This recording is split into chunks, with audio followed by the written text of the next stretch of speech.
Então, Vamos? bacana.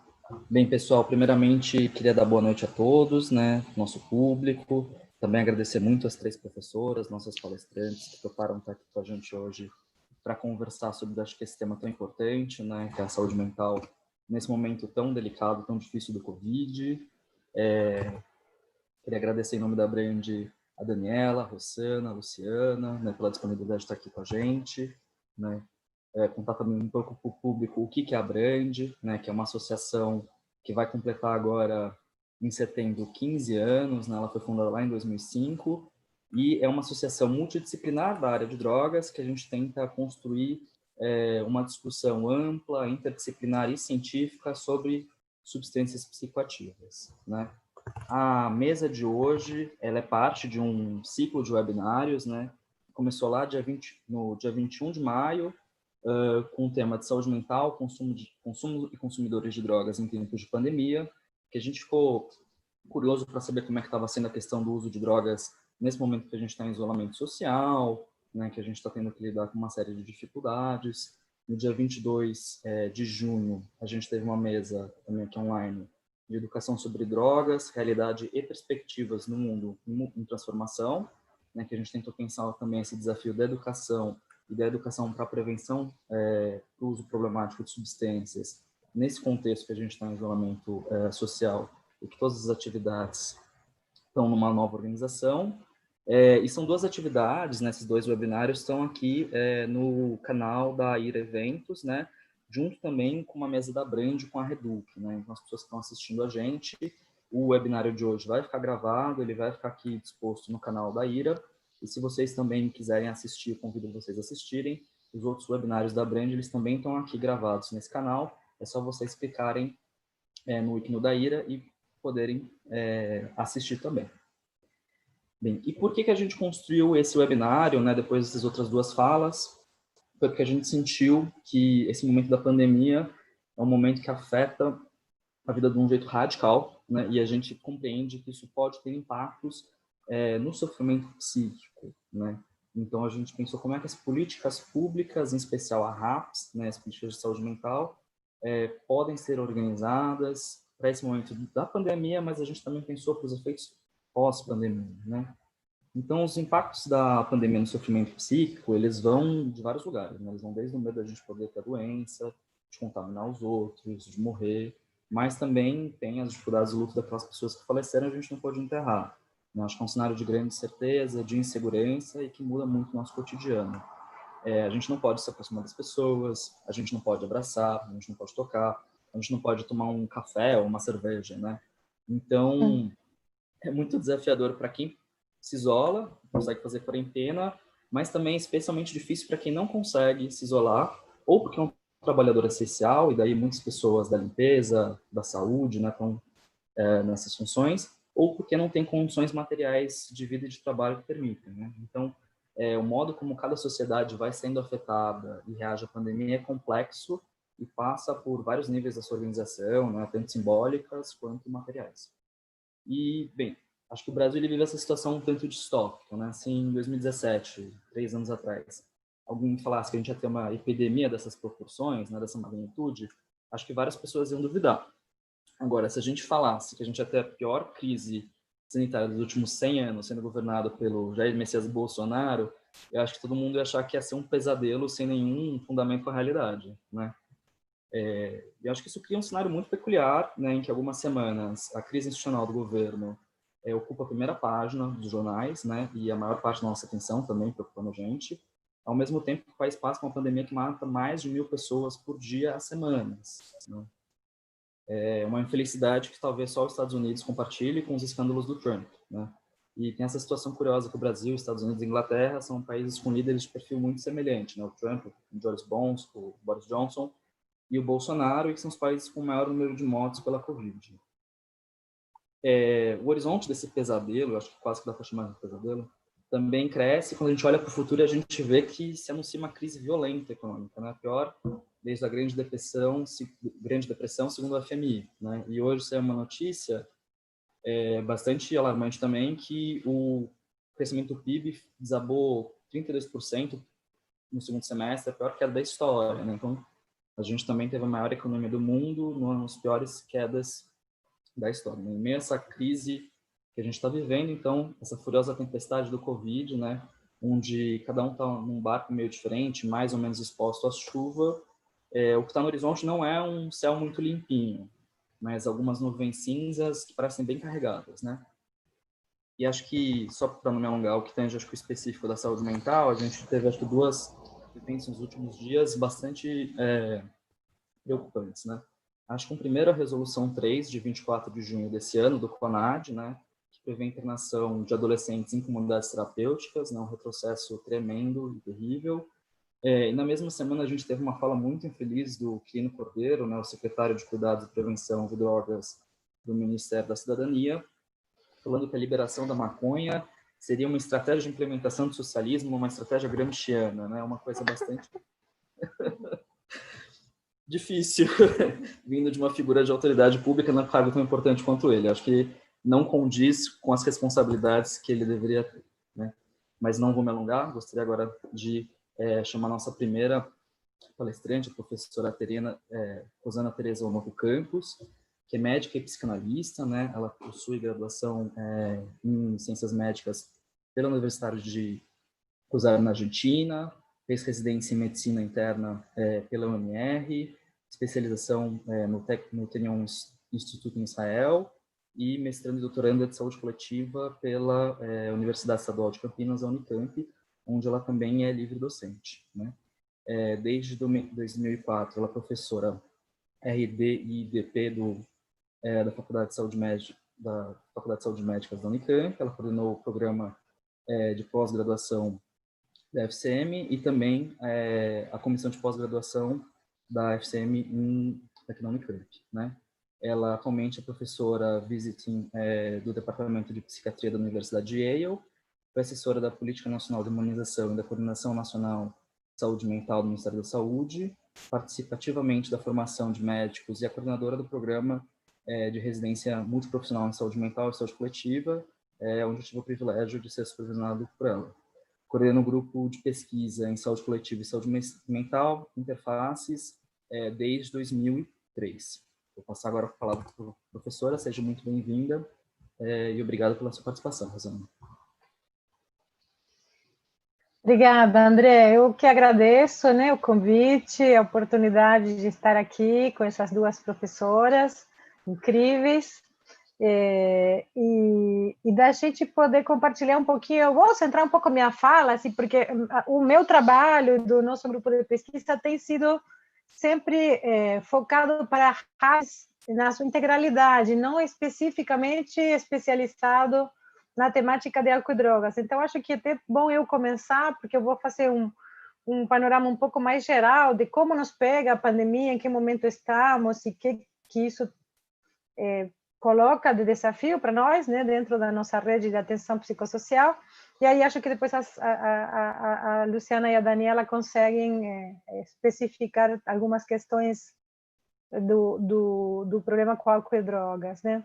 Eu acho que tem uma coisa importante, assim, primeira questão que a gente precisa colocar em relação à pandemia, não é que essa pandemia traz um desafio triplo, né? Que é assim, por um lado, o que você estava colocando, né? Ela nos obriga, nos leva assim, para o isolamento físico e traz todas as consequências do isolamento físico, que no caso brasileiro se juntou a um desemprego importantíssimo que já existia, né? E que só veio ser agravado pela pandemia, né?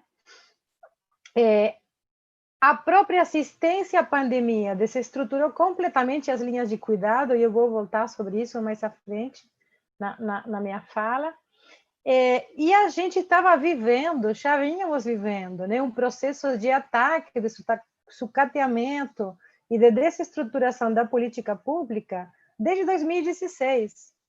Então, o maldito do vírus chega no pior momento, no pior cenário, né? E isto é importante também pensando, né, a situação social, né, brasileira. Então, o Brasil é um dos países mais desiguais do planeta, né? Eu sempre brinco em sala de aula de que não é normal, né? Estatisticamente falando, não é normal a desigualdade brasileira. E vide esse governo para ver quantas coisas são feitas ativamente para manter e incrementar a desigualdade. Então, não é que a gente mantém a desigualdade porque não faz nada. Mentira. A gente mantém a desigualdade porque faz muito, muito ativamente, muito agressivamente para manter a desigualdade. O Brasil, no final do ano passado, e essas, com certeza é o último dado do IBGE, mas com certeza esses dados pioraram pela pandemia e por tudo que o André colocou na introdução, mas o Brasil, no final do ano passado, tinha 13 milhões e meio de pobres. 13 milhões e meio de pobres equivalem a uma Bolívia inteira, a uma Bélgica inteira, a uma Cuba inteira, a uma Grécia inteira ou a um Portugal inteiro de pobres. Isto não é pouco, né? Desses pobres, tudo dado do IBGE do ano passado, final do ano passado, 72% dos pobres são pretos ou pardos. 56% dos pobres não têm acesso a esgoto. 26% não têm acesso à água. E a gente está mandando lavar a mão. Né? 21% não tem coleta de lixo. Né? Então, sendo isso, para dizer que esse pano de fundo brasileiro, né, que é marcado por essa desigualdade, que é marcado por esse racismo estrutural, e que é marcado por um traço que acho que sempre esteve de alguma forma como o ovo da serpente, mas que veio para dar as caras nesse governo, que é um traço fascista, autoritário, que a gente pode olhar para trás nos governos anteriores e encontrar ele muito claramente na violência policial, né? A epidemia de assassinato de jovens negros nas periferias brasileiras que naturalizou, que ninguém mais fala disso, né? Então, esse cenário, né, é um cenário muito sui generis, no sentido assim, ele é muito singular. Não existem muitos cenários parecidos a esse cenário brasileiro, né? E aí a gente tem um processo histórico da nossa reforma psiquiátrica brasileira e algumas escolhas, algumas opções, né, que em termos de desenho de sistema de rede de serviços de saúde, falando agora um pouco mais focado na política de saúde especificamente, do Sistema Único de Saúde, que o Brasil fez algumas escolhas ao longo dos últimos 20 anos, né, em relação a como organizar essa RAPS. Exemplos, alguns exemplos, porque são características também singulares do modelo brasileiro. O Brasil fez uma opção por criar serviços comunitários especializados, né, de porta aberta. É o caso dos CAPs. CAPs, sejam 2, 1 ou 3, por definição, na sua origem, são porta aberta, né? Mas isto, que teve uma ótima intenção, porque por que foi isso criado dessa forma? Qual era o objetivo? O objetivo era facilitar o acesso, diminuir as barreiras de acesso, que no mundo inteiro, na literatura internacional inteira, está colocada como um dos graves problemas dos pacientes com transtornos mentais graves, né? Mas essa boa intenção não pode ser expressar, vou dizer assim, na sua plenitude, porque se deu conjuntamente com uma baixa articulação com a atenção primária e com a organização de redes frágeis. Um pouco porque a gente foi trocando o pneu com o carro andando, então os CAPs foram criados, mas a atenção primária também não era aquela beleza, porque estava começando também. Mas o fato é que hoje tem inúmeros estudos brasileiros mostrando isso, nós temos um paradoxo hoje, né, de serviços especializados de porta aberta, pero no mucho, porque depois podemos discutir o problema que eles têm para manter esse lema da porta aberta, que, por outro lado, não se articulam bem com a rede de serviços de atenção primária, né? O que é um problema, e é um problema apontado pela literatura também internacional. Por quê? Porque a gente sabe hoje que no mundo inteiro tem um gap de mortalidade, por exemplo, nas pessoas que têm transtornos mentais graves, que fundamentalmente se deve a mau acompanhamento de comorbidades crônicas, algumas inclusive produzidas pela própria medicação que a gente dá para esses usuários, né? Então, para essas pessoas não terem um bom acompanhamento longitudinal na atenção primária, quando eles vão ter pressão alta, problemas cardíacos, problema de colesterol, tendência a ter infarto, é muito sério, e no mundo inteiro, enfim, tem chamado a atenção a essa questão, né, de que o gap de mortalidade, inclusive, está colocado, né, pela Organização Mundial da Saúde como um dos objetivos do milênio, diminuir esse gap de mortalidade, né? E a gente sabe também, em estudos brasileiros, inclusive alguns que a gente fez, que os pacientes se perdem dessa rede, né? Como se a rede fosse uma rede com os buracos grandes demais, em que lugar se caem esses pacientes? Eu sempre digo, se caem nos buracos de sempre, que é nos momentos da transição, né? Então, a gente sabe onde perde os pacientes. A gente perde os pacientes quando eles saem da urgência, se foram parar num pronto-socorro, numa enfermaria psiquiátrica. A gente perde os pacientes na transição entre CAPS e atenção primária CAPS, né? A gente perde os pacientes, sobretudo, tem muita dificuldade de vinculação dos pacientes que são homeless, que não têm lugar de moradia ou que têm problemas com álcool e drogas, né? E aí, por isso, a relevância de alguns programas, como a gente teve algumas pequenas experiências, como Housing First, ou como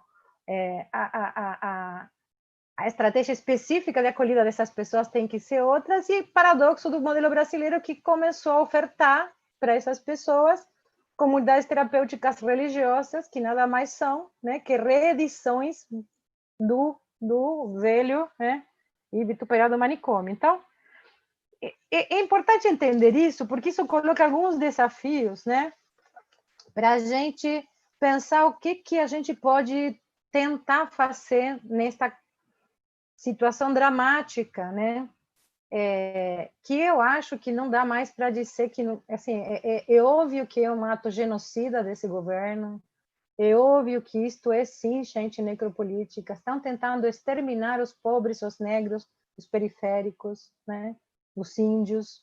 Então, nós temos que ter um pouco de sensibilidade como trabalhadores da saúde e pensar um pouco assim, em quais seriam as tarefas que a gente pode fazer para tentar remediar isto que está, de uma certa forma, colocado de uma maneira muito crítica. E o que a gente tem visto que aconteceu com as RAPs em inúmeras cidades do Brasil? Quando chega a epidemia, se fala, então as atividades programadas estão suspensas, as atividades grupais estão suspensas, e a gente só vai atender urgências ou intercorrências. Vejam, quando eu estou falando de pessoas com transtornos mentais graves, estou falando de pessoas que têm problemas para tocar a vida no dia a dia. São pessoas que têm problemas, alguns sérios de pragmatismo, pessoas que superpõem, né? A gente sempre fala de nossos usuários assim, como aqueles que mostram concentrados neles camadas e camadas de desigualdade e de exclusão, né? Então, e caracterizar a população de inúmeros CAPs pelo país afora, a gente vai ver que são pessoas sem emprego, muitas negras, muitas sem escolaridade, que não conseguem acesso ao sistema de seguridade social nacional, né? Então, assim, a gente tinha um sistema precário e está sendo totalmente esgarçado. Isso vinha de antes da pandemia. Assim, o recorte que houve nos benefícios da ação continuada começou no governo Temer, né? Nós tivemos isso como um impacto fortíssimo nessa população.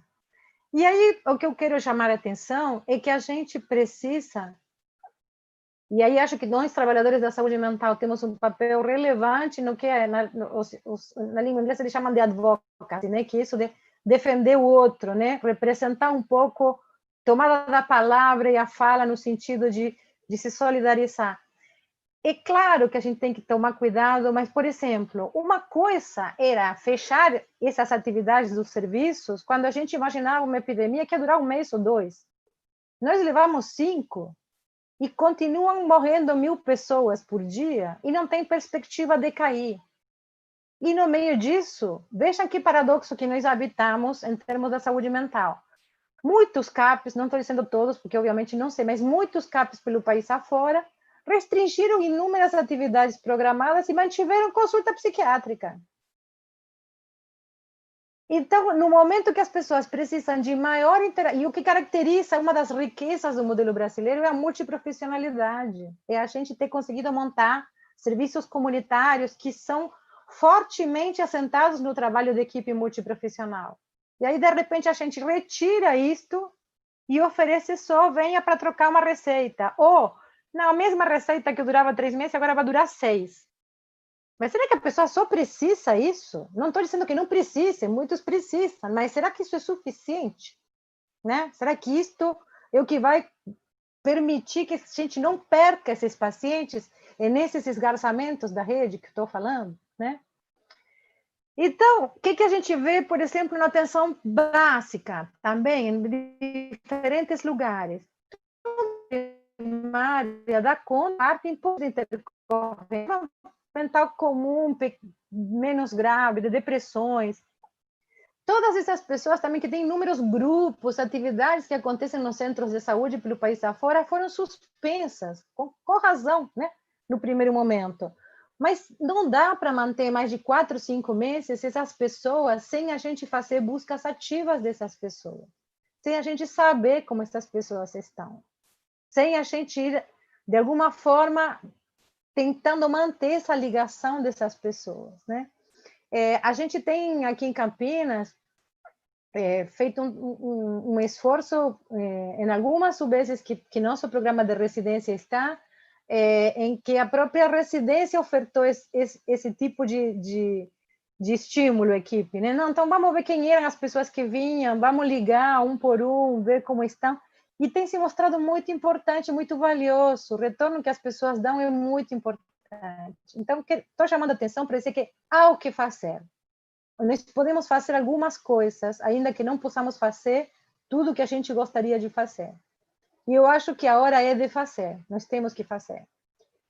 Nós também estamos fazendo isso pela residência, mas tem inúmeras experiências pelo país afora de atendimentos telefônicos, online, para pessoas que estão isoladas, para as pessoas que estão com suspeita de Covid, que estão com medo. Então, tem havido, nesse sentido, eu acho, uma rede de solidariedade maravilhosa, de pessoas que se dispõem, se dispuseram até voluntariamente, algumas, outras são as próprias trabalhadores dos serviços, e isto é importante, isto tem que ser feito, né? Eu acho que isto é o que nos cabe como responsabilidade, né, social, política, ética, né, perante essa tragédia imensa que nos afeta. Nós precisamos, né, então, assim, cada vez mais, eu acho, sempre tivemos, mas eu acho que às vezes em alguns momentos da história fica mais tímida, em outras se destaca mais, mas eu acho que hoje, como nunca, a relação de saúde mental e direitos humanos é fundamental. É fundamental. Então, os nossos serviços, além do que a gente sempre falou, tem que ser centrado no paciente, tem que ter o paciente no centro, tem que ter um olhar singularizado, tem que ter um projeto terapêutico individual, parará, parará. Mas, além disso, nossos serviços, eu acho que tem hoje uma obrigação ética, política e moral, né, de serem representantes na terra dos direitos humanos, né? Então, nossos serviços, essa história da porta aberta, tem que servir para que eles, de certa forma, se coloquem como um ponto de contato desses cidadãos que estão abandonados, né? Porque somos nós que podemos ajudá-los em algumas representações, em alguns encaminhamentos, na reivindicação de direitos, na marcação de agendas, na busca pelos benefícios a que eles têm direito. Então, acho que, mesmo não vou me adentrar, porque sei que as meninas vão falar disso, mas assim, nós que estamos na rua, na prevenção daquele que está em um determinado lugar, né? Eu acho que isso é muito importante. Então, essa articulação, né, dos serviços comprarem a pauta dos direitos humanos, uma reivindicação que é indesligável da saúde mental, para mim está mais gritante do que nunca. E isso em termos dos serviços especializados, então, nossos CAPs, nossos SECOS, enfim, os serviços que a gente tem. E, por outro lado, quando a gente pensa na saúde mental, na atenção primária à saúde, nós temos que estar próxima, nós temos que manter essa ligação, nós temos que manter algum liame de união com esses usuários. De uma forma delicada, fazer isso sem fechar as portas, sem obturar, sem invadir, sem chegar invadindo a casa de todo mundo e querer controlar o que eles fazem. Fazer de uma forma singela, se você quer, né? Mas fazer de uma forma próxima, fazer de uma forma que as pessoas possam sentir que nós estamos disponíveis. Acho que a disponibilidade pode fazer diferença em um momento tão difícil. Eu gosto muito enfim, considero um dos meus mestres, um psicanalista argentino que já faleceu, que era o Fernando Ulloa, né? E o Ulloa dizia, depois de ter vivido, ele mesmo sido exilado pela ditadura argentina, ele tendo trabalhado, né, vinculado aos grupos de direitos humanos e que reivindicavam, enfim, encontrar os filhos e os netos dos desaparecidos, ele acho que ele deu a ternura, né? Ele usava a palavra ternura, ele deu à ternura um estatuto metapsicológico, né? Dizendo do poder de cura e do poder revolucionário da ternura. Eu acho que estamos vivendo momentos muito difíceis, né? E que talvez esse conceito do Ulloa poderia nos ajudar a pensar que em cada um de nossos espaçozinhos pequenos de trabalho nós possamos levantar a bandeira da ternura, né? Eu acho que onde tem ódio, onde tem necropolítica, talvez a bandeira da ternura possa ser uma arma poderosa, né? E a gente tem pensado, então, a partir dessa visão, em pensar, eu tenho falado isso repetidamente, mas eu acho que eu quero e preciso repetir isso. Nós precisamos que nossos serviços, que nossa RAPS colabore, contribua. Claro que não vai ser sozinha, claro que não é só uma tarefa da saúde, mas que contribua para restaurar espaços de dignidade. E espaços de dignidade significa, por exemplo, criar espaços dispositivos de luto. Não só agora pela pandemia, mas mais ainda agora pela pandemia. Quando eu falava da epidemia dos jovens assassinados, que não podem ser, de certa forma, as famílias enlutadas, não podem ser consoladas, né? Porque nos territórios, às vezes, isso não se pode falar, né? Então, nós precisamos de espaços que permitam essa retomada da dignidade dos nomes, da dignidade dos mortos, da dignidade dos corpos, dos que estão na rua, dos que usam drogas, né? E nós precisamos fazer isso para combater essa miséria, né? Que tem a ver com a desigualdade e que é uma miséria material, mas que em muitos momentos no nosso país tem se transformado numa miséria simbólica. É como se a gente estivesse tão mal e está sofrendo tanta agressão e tanto ataque que a bandeira da ternura se torna impossível e a gente acaba em um circuito que engorda como se fosse uma bola de neve, essa coisa da mágoa, do ódio, do ressentimento, do medo. Então, eu acho que nós podemos tentar fazer isso, mas insisto, fugindo porque quando não se faz desse jeito, é outra coisa que vem um sentido heróico, né? Então, assim, os trabalhadores da saúde que saem como se fossem heróis, né? Feito quixotes, arriscando a vida para fazer tudo. Não estou falando disso, estou falando de coisas, como eu dizia, singelo, próximo e disponível. Não precisamos ser heróis, não precisamos sobreviver, né? Mas nós podemos sobreviver, ou pelo menos tentar sobreviver, né? Com essa bandeira da ternura. Eu acho que seria uma das possibilidades da gente começar a construir um futuro, da gente poder enxergar uma luzinha de esperança lá no final do túnel, né? Que eles não consigam nos transformar naquilo que eles são. Acho que é isso. Eu paro por aqui, André. Muito obrigado, Rosana. Escutando, eu fiquei pensando, né? Isolamento. Não é que a gente não pode se encontrar, que a gente não pode ter contato, a gente não pode ser eterno, né? Muito bonita a fala. Eu vou passar a palavra para a professora Daniela Ribeiro Schneider, né? Que é professora titular do Departamento de Psicologia da Universidade Federal de Santa Catarina, é orientadora do programa de pós-graduação em Psicologia, tanto mestrado quanto doutorado, e mestrado profissional em Saúde Mental e Atenção Psicossocial. Né? Ela monta nos dois programas. Possui graduação pela Federal, né, de Santa Catarina, mestrado em Educação também pela Federal e doutorado em Psicologia pela Pontifícia Universidade Católica de São Paulo, né? Ela fez o pós-doutorado dela em Ciência da Prevenção pela Universidade de Valência, na Espanha, e pela University of Miami. Seus trabalhos se desenvolveram principalmente em ênfase em tratamento e prevenção psicológica, voltando-se para estudos dos problemas relacionados ao uso de álcool e outras drogas, avaliação de sistemas e programas de prevenção e promoção de saúde, rede de atenção psicossocial. Tem diversas obras publicadas, de artigos científicos, livros e capítulos nesse tema. É especialista na obra do filósofo Jean-Paul Sartre, com várias publicações sobre psicologia e clínica existencialista. E nela vou passar a palavra para você. Obrigado por aceitar o convite também. Seja bem-vinda. Bem, então, boa noite, né? Boa noite a todos e todas. Agradecer à Abrande por esse convite para estar aqui nessa live com as minhas colegas, né? Muito bom estar fazendo esse espaço de discussão. Agradecer ao André aí pela mediação. Essas questões aí tão desafiadoras, né? Desse distanciamento social, mas ao mesmo tempo, né?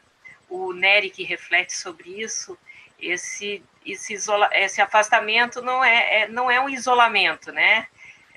Os meios virtuais têm nos possibilitado aproximações talvez antes impensáveis para nós, né? Então tem sido uma questão aí muito interessante toda essa possibilidade que esse cenário tem nos trazido, por um lado, né? E todo o desafio por outro. Então,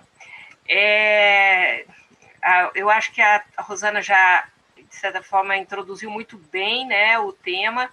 Eu vou fazer uma reflexão, trazendo um pouco mais para a questão do álcool e drogas e para a política neste campo.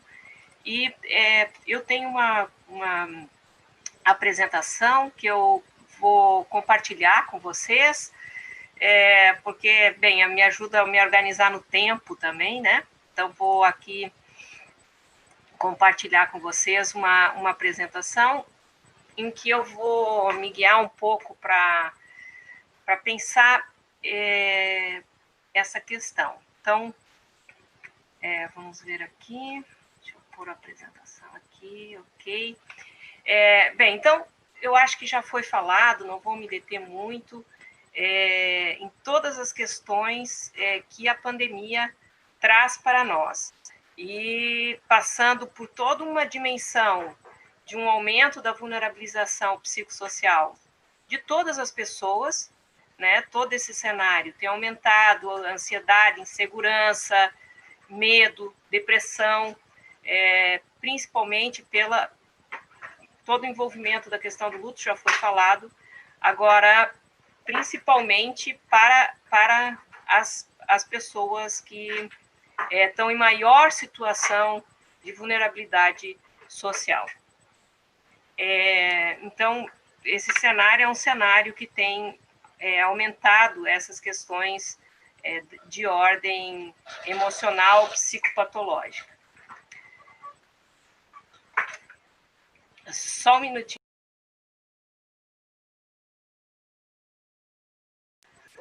Tá.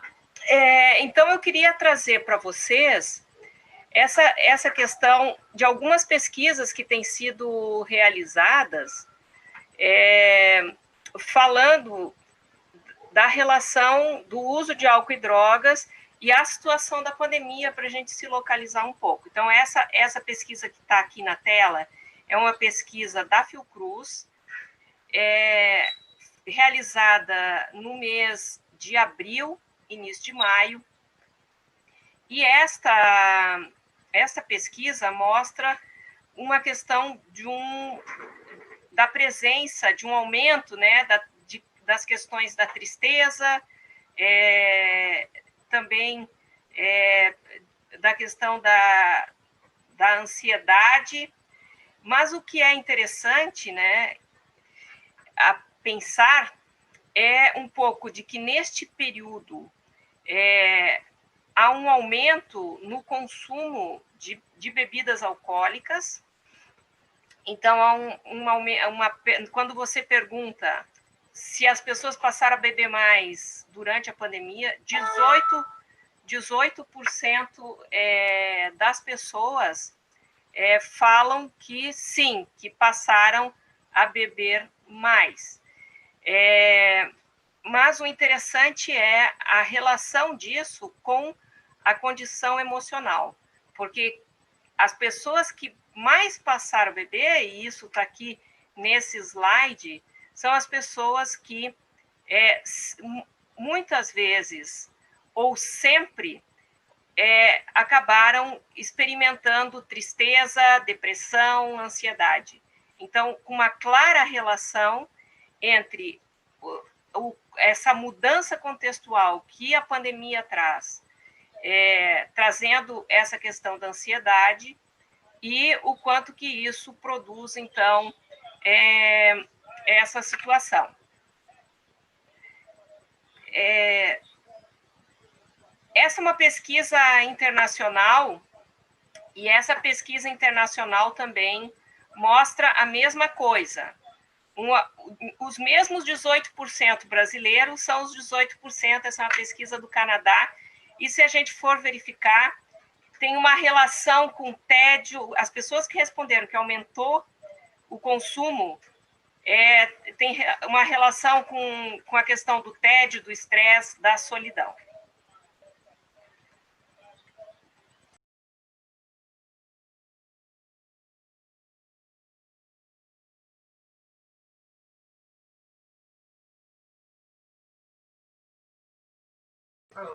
Desculpa, gente, aqui, ó, essa é a situação que nós estamos passando todos, né? A situação de barulho aqui em casa que está impactando um pouco aqui. Muito bem. Então, conversando com colegas, né? Eu não trabalho na RAPS, sou professora da universidade, mas conversando com colegas, com alunos, orientandos meus que trabalham, sim, na RAPS, e também os dados dessas pesquisas, o que a gente tem visto? Uma intensificação das situações de sofrimento que já existiam. Então, isso tem aparecido muito, esse é um relato comum, né, do quão intensificado está o sofrimento das pessoas, destas pessoas que já tinham processos de sofrimento anterior, né? E isso tem aparecido de uma forma muito forte nos serviços. Ao mesmo tempo que isso encontra uma situação que é uma situação da dificuldade de acesso aos serviços por toda a situação do afastamento. Eu acho que a Rosana já tocou nesse ponto, o quanto que as pessoas vulneráveis precisam de vulnerabilidade psíquica, né? Precisam desse acolhimento, e o quanto que esse momento tem sido difícil para isso. E também o quanto que tem sido difícil o desafio desse uso das tecnologias remotas, porque muitas vezes você tem que fazer os atendimentos online, etc. E essas pessoas não têm, né, necessariamente esses recursos. Então, logicamente que as pessoas que têm mais dificuldades sociais têm menos recursos para estar com essa acessibilidade a esses serviços. Então, eu queria localizar isso, mas pensar uma questão aqui, só mais um minuto.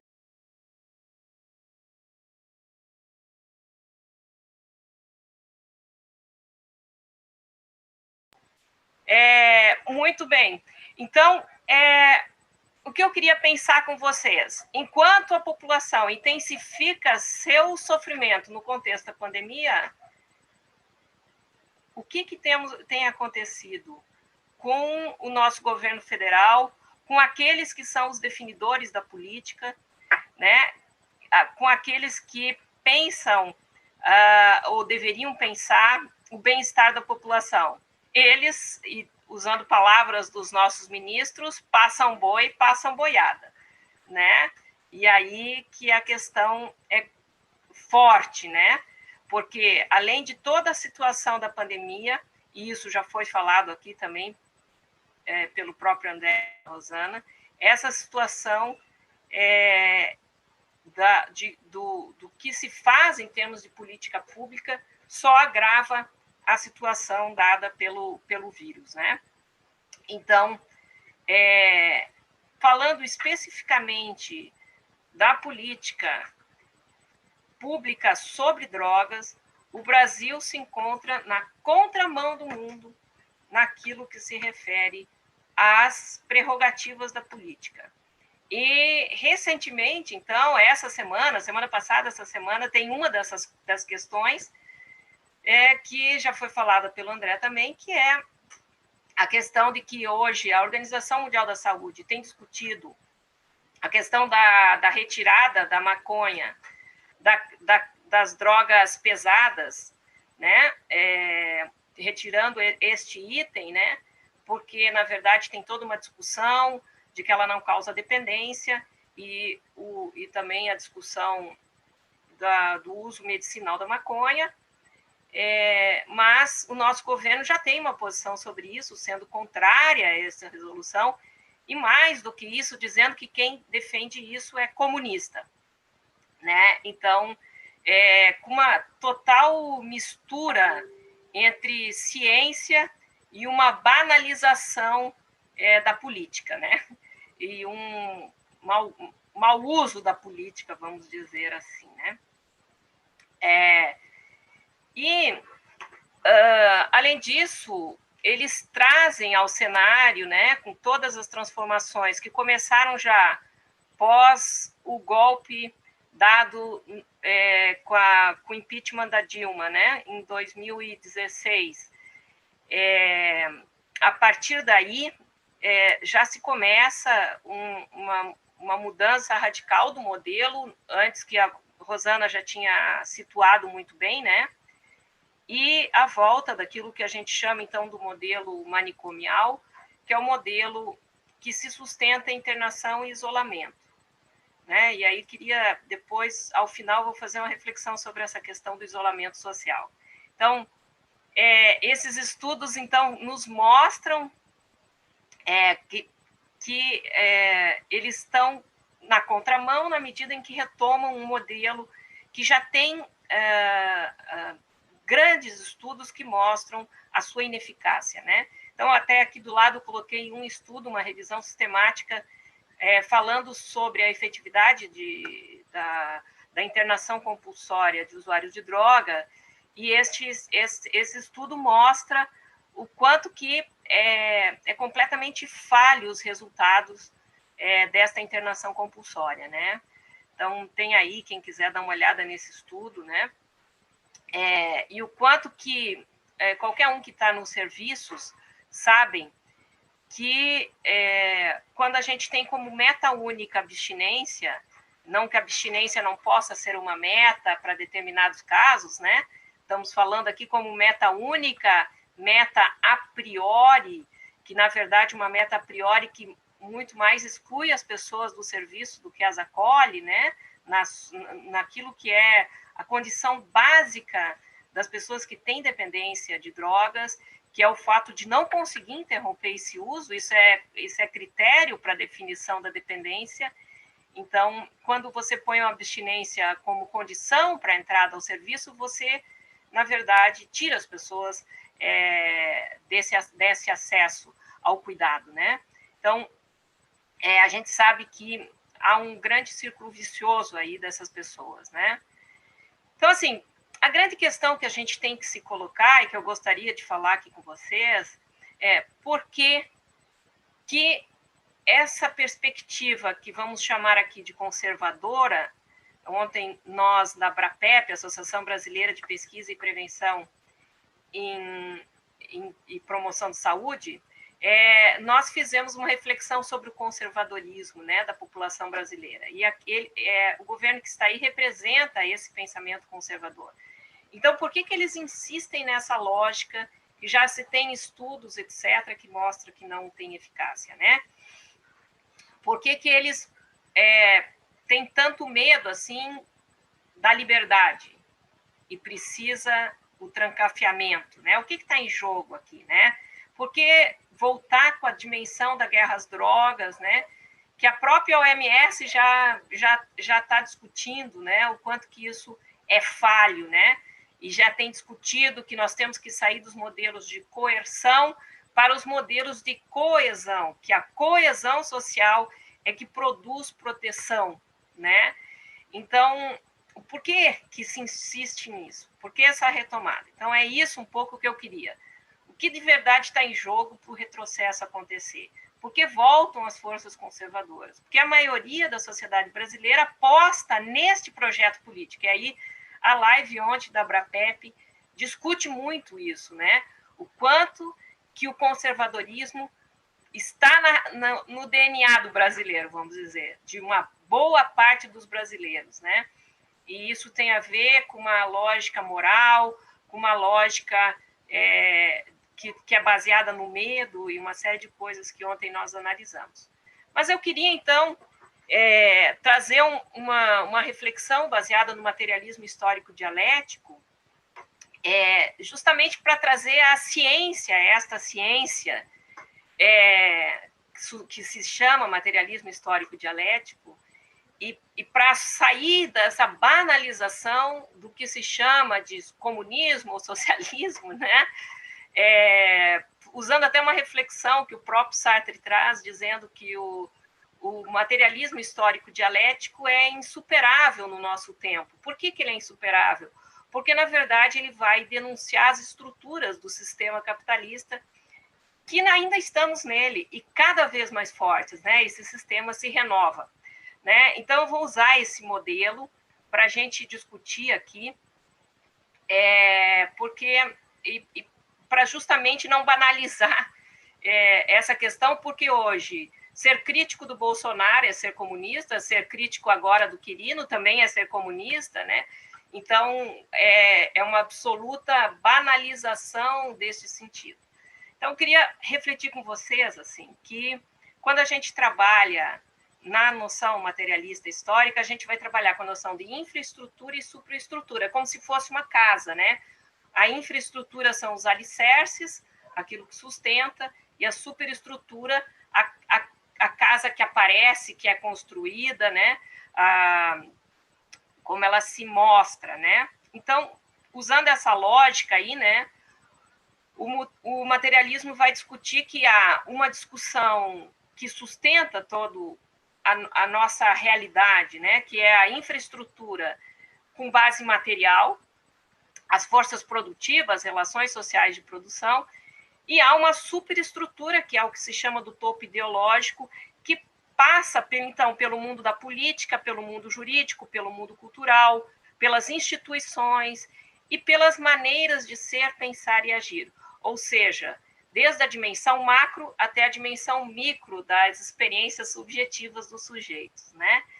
Então, eu queria trazer aqui para vocês que eu não tenho dúvida que toda essa transformação, ela passa por uma questão de uma tentativa de manter a base material sem alteração, né? Manter a infraestrutura do jeito que ela está, né? Então, e isso passa pelos interesses das grandes corporações, do sistema capitalista, da globalização. Então, assim, toda discussão que tem aparenta ser uma discussão do problema da corrupção, etc., na Petrobras, por exemplo, a gente sabe que, ao fundo, era para chegar onde chegamos. Vender a Petrobras, vender nosso petróleo, entregar essa tecnologia, por exemplo, do pré-sal, que era nossa, né? A maior reserva de petróleo do mundo, de controle estatal brasileiro, né? Então, óbvio que o que estava em jogo era isto, né? Estava em jogo o banco dos BRICS, né? Quer dizer, ousaram propor um banco que teria condição de se tornar maior do que outros bancos, né? O Banco Brasil, Rússia, Índia, China, juntas, né? Ia se tornar um maior banco, e eu não tenho dúvida que depois do anúncio desse banco, que os caras decidiram, opa, já brincaram demais, agora está na hora de parar. E aí vão usar uma série de questões aí. Então, eu acho que, ao fundo, não há dúvida que o que está em jogo está aí, e no sistema de saúde, é isso que está em jogo também, porque o que se faz com o SUS, que é o maior sistema público e gratuito de saúde do mundo, não é qualquer coisa, né? Porque destruir o SUS é destruir esta concepção, né? E o que se põe no lugar? A privatização da saúde, né? Então, é óbvio que está aí em jogo é essa questão. Bem, então, isso vai trazer mudanças no mundo político-jurídico, e aí toda a discussão do Estado mínimo, necropolítica, controle social, jurídico, moral, controle dos corpos, e tudo isso que a gente está vendo, né? Mas isso vai trazer também uma questão que é a mudança das instituições. E aí eu vou destacar algumas que estão relacionadas com a questão que a gente está falando das drogas.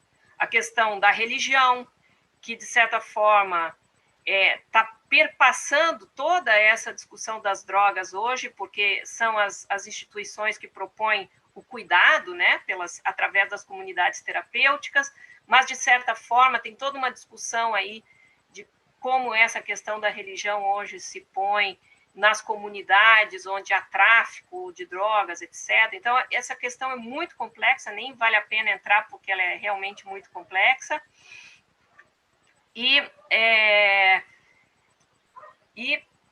a questão, então, da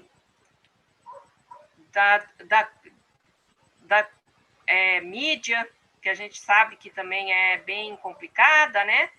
E a questão da indústria da loucura, da medicina. Então, tudo isso tá em jogo aqui, né? E isso tudo vai afetar, então, o modo como as pessoas se movem, o estilo de vida das pessoas, a forma como as pessoas... Aí vem a discussão, né, do conservadorismo, etc. E também vem os mediadores, de quais as mediações para a gente construir valores. E aí entra, estou trazendo aqui aspectos da mídia hoje, que a gente sabe que manipula a vida cotidiana e manipula a política. Estou trazendo aí toda essa discussão aí do Facebook, do Instagram, do quanto que eles, com as análises dos macrodados, de certa forma, estão dirigindo informações e dirigindo nossa vida, né? Basta tu pensar que tu quer comprar uma bota nova e fala isso dentro de casa que começa a aparecer propaganda de bota para você. Então, óbvio que a gente tem uma conexão aí, né? Muito forte. Então, assim, a gente tem que pensar que é isso que está em jogo. Eu já estou no meu tempo, né? Mas queria, então, colocar para vocês essa questão da necropolítica, né? Não vou nem falar, mas óbvio que essa questão é fundamental. Um presidente que diz, e daí, lamento, quer que eu faça o quê? Né? Quando ele se refere às mortes por coronavírus, né? O presidente, e isso nós estamos falando lá quando nós estávamos 5.000 mortes, e não agora que nós estamos chegando perto dos 100.000 mortes, né? Então, e aí toda a discussão do lugar da saúde mental nos problemas da loucura, né? Que é uma questão que a gente sabe da indústria lucrativa da loucura, né? E hoje, álcool e drogas não é mais o transtorno mental que lucra, que dá lucro, né? Hoje, quem dá lucro na indústria da loucura é álcool e drogas. Então, assim, não é de graça que a questão das comunidades terapêuticas que são o carro-chefe aí, né? Porque, na verdade, a gente está movimentando essa indústria, né? Essa indústria com várias ligações. Então, o que a gente tem aqui, né? A gente tem, em 2019, um estudo desse estudo aqui, publicado pelo Nexo Jornal, em que a gente tem, em 2019, 148 milhões de investimento em saúde mental pelo governo federal, em leitos psiquiátricos hospitalares, 17 milhões, e para os CAPS-AD, 4 milhões. Então, óbvio que a gente está vendo onde eles estão investindo.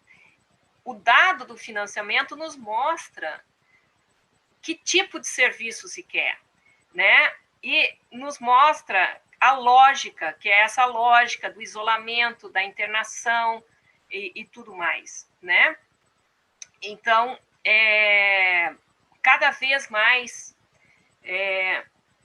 a gente garante, de certa forma, o controle social, fazendo esse controle dos valores, o isolamento, ou seja, a velha política, né, que retoma aí com toda a sua força.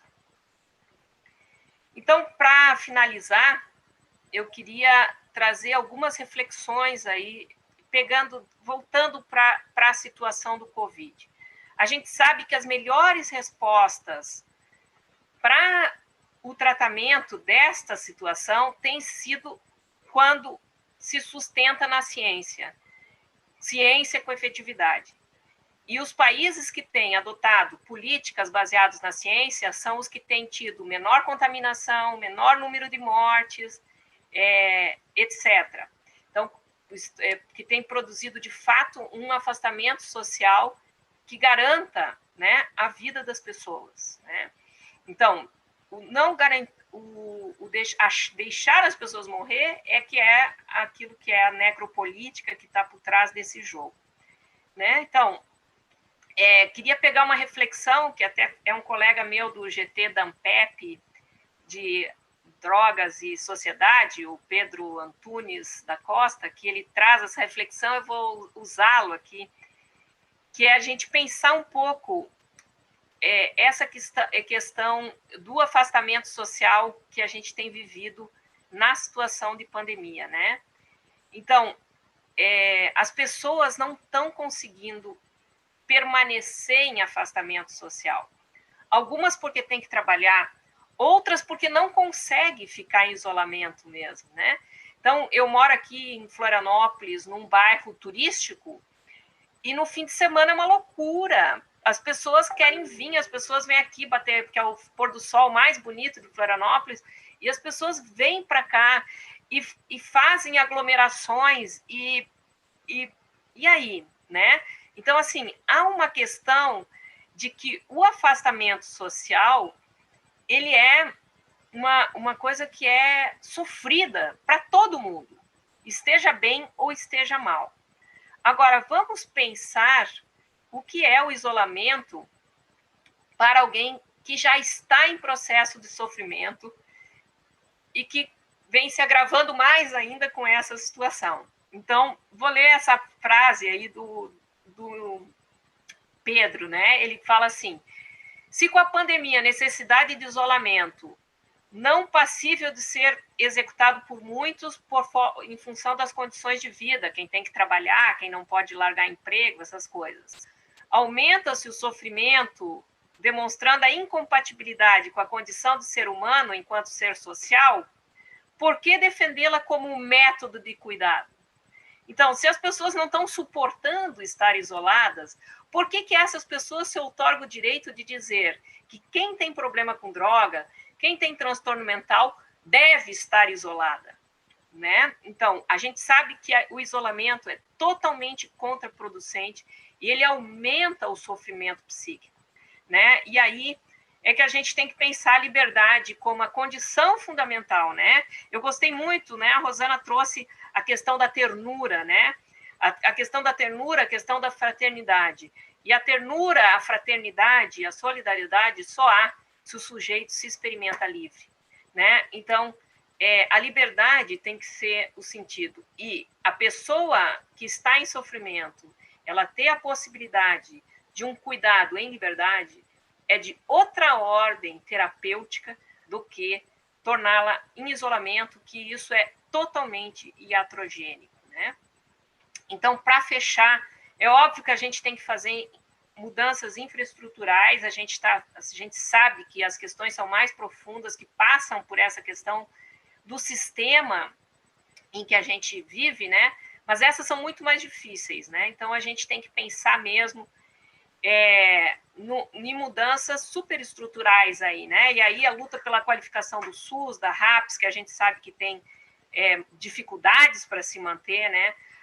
A qualificação da clínica da atenção psicossocial, que é um desafio, né, para a gente colocar aí, a formação profissional, ou seja, tem uma série de coisas que são lutas históricas nossas e que a gente tem que qualificar para se opor a esse processo de desmantelamento que a gente tem vivido e que tem feito que nessa situação de pandemia só piore, né?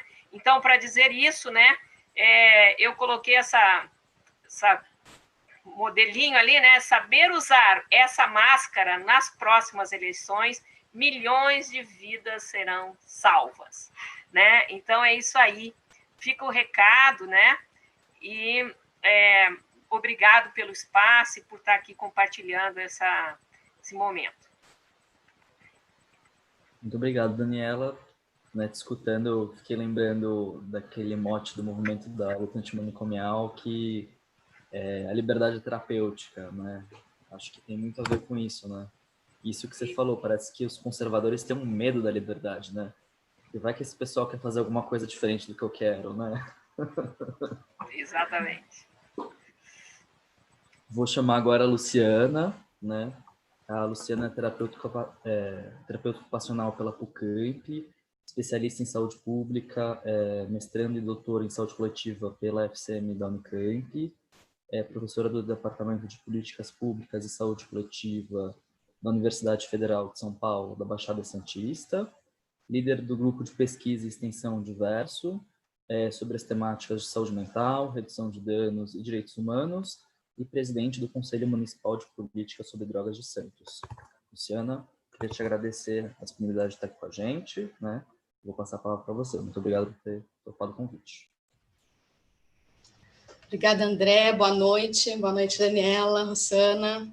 Acho que é um prazer estar aqui com vocês. E uma super responsabilidade falar depois das duas professoras, né, que colocaram tantos elementos, né, nessa cena que a gente tem vivido com muita angústia, né, muita incerteza, muita insegurança, mas também avançando, né, no sentido das conexões, das reflexões, e consolidando alguns posicionamentos, né, que vinham amadurecendo já na nossa trajetória de construção democrática, né? Então, eu queria começar a minha fala com Paulo Freire, né, que diz assim, que se a nossa opção é progressista, se estamos a favor da vida e não da morte, da equidade e não da injustiça, do direito e não do arbítrio, da convivência com o diferente e não sua negação, não temos outro caminho senão viver plenamente a nossa opção. Encarná-la, diminuindo assim a distância entre o que dizemos e o que fazemos. Tem me mobilizado muito voltar a algumas questões da própria trajetória, né, da reforma psiquiátrica no Brasil, da implementação do SUS, porque eu acredito que a gente vive ainda velhos dilemas, né,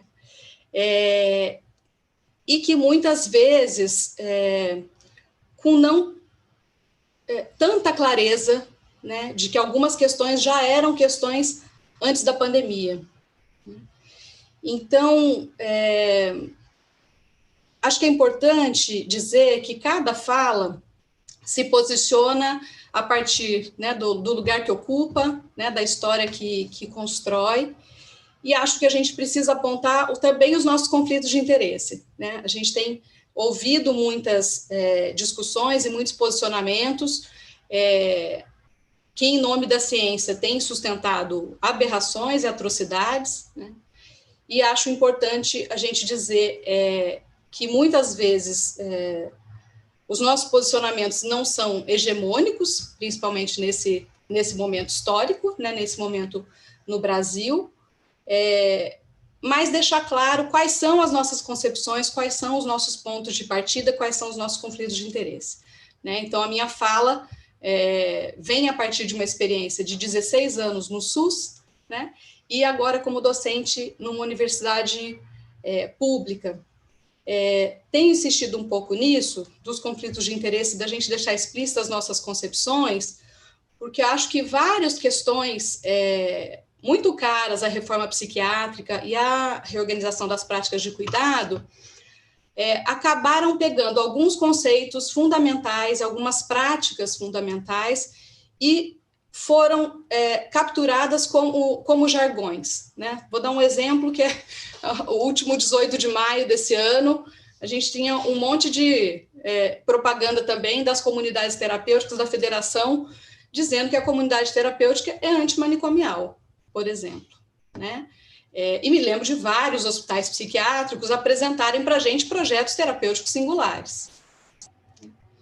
Então, acho importante a gente retomar algumas questões que pareciam dadas e asseguradas, né, e que a gente tem visto que não estão, né, e que me parece que ajudam a gente a localizar muitas pessoas que chegaram na construção da proposta de cuidado territorial em liberdade, mais desprovidas aí de uma certa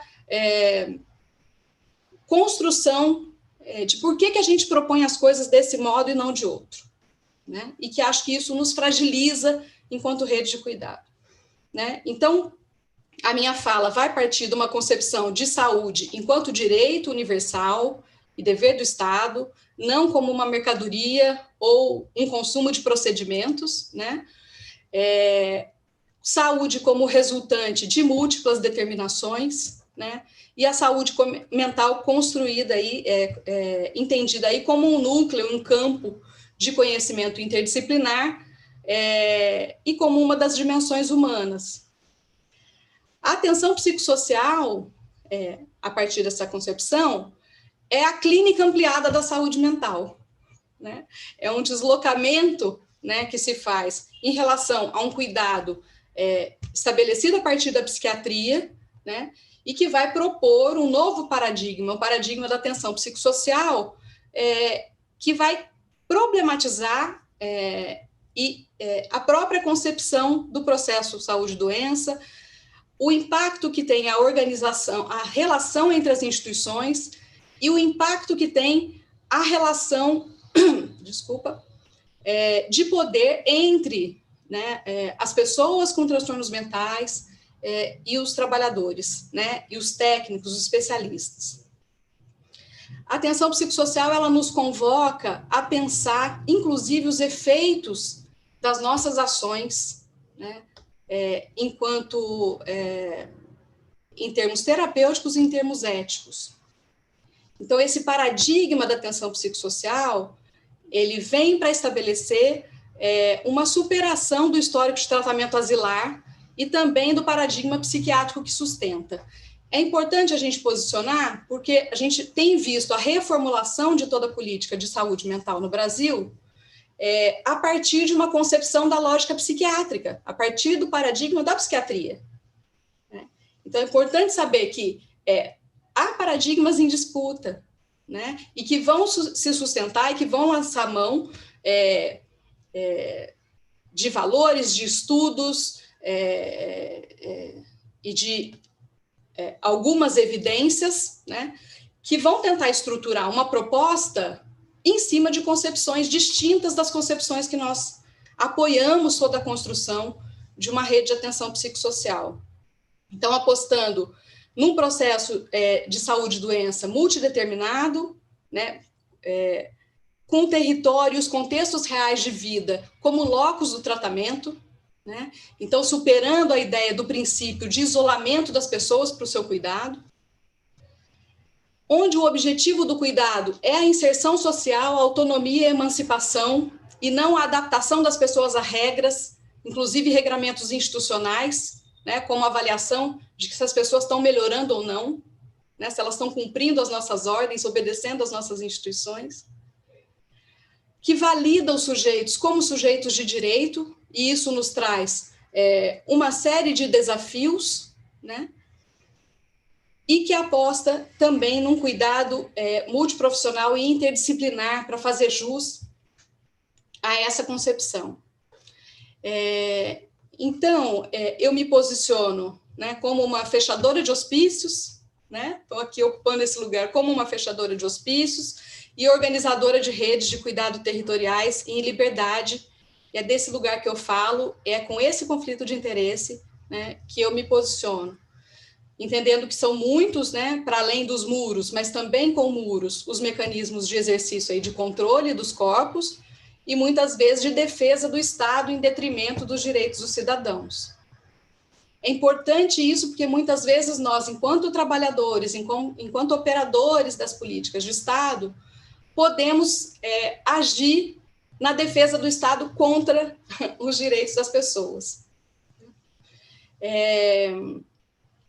Vou retomar um pouco também de uma contribuição de Franco Basaglia, que vai reconhecer na liberdade a via primeira para se efetivar qualquer possibilidade terapêutica, né? Então, para Franco Basaglia, não existe terapêutica sem o homem livre.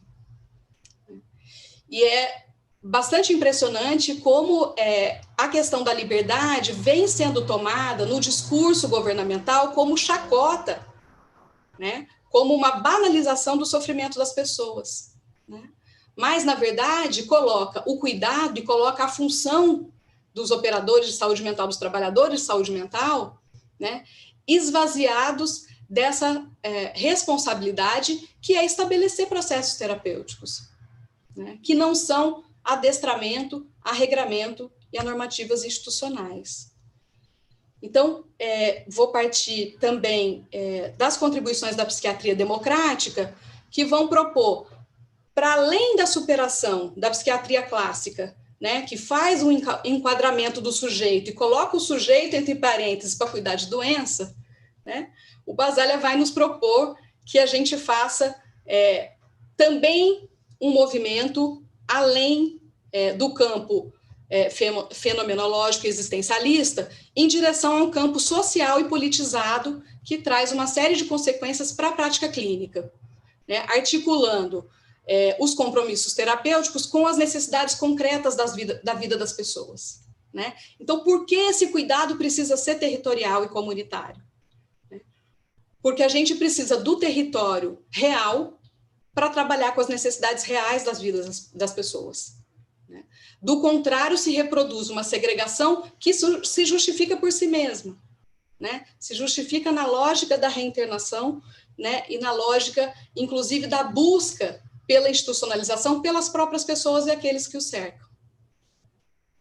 Então, eu pude acompanhar a estruturação de várias redes de atenção psicossocial, né, na cidade de Campinas, né, onde eu aprendi a trabalhar, né, no Ministério da Saúde, organizando, e aí acho que a gente precisa fazer um movimento de grande reconhecimento e fazer a meia-culpa, né? As comunidades terapêuticas entraram na rede de atenção psicossocial no governo Dilma. Eu estava na equipe da Coordenação Nacional de Saúde Mental, né, onde havia um esforço sobre-humano de fazer uma resistência dentro da própria coordenação, né, com muita pressão da bancada evangélica para que se viabilizasse algum lugar para que as comunidades terapêuticas fossem financiadas, o que já eram por edital desde 2010, né?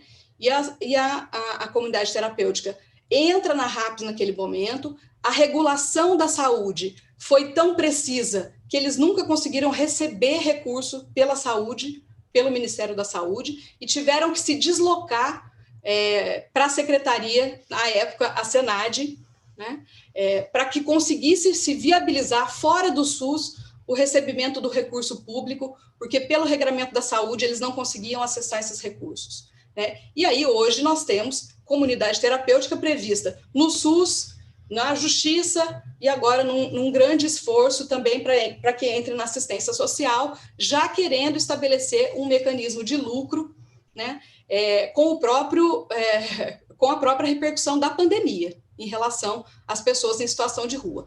Então, com o esvaziamento também, no primeiro momento, das possibilidades de acolhimento nas comunidades terapêuticas, a gente vive um grande esforço do governo federal lançando e prorrogando editais o tempo inteiro e mecanismos também dos conselhos estaduais de drogas que ficam incitando, né, os conselhos municipais, eu estou presidindo o Conselho Municipal aqui em Santos, a ensinar como viabilizar as comunidades terapêuticas nos territórios para que elas recebam recurso, né? Então, a mais recente novidade é, então, a articulação de que efetivamente passem a receber, né, adolescentes, o que faz aí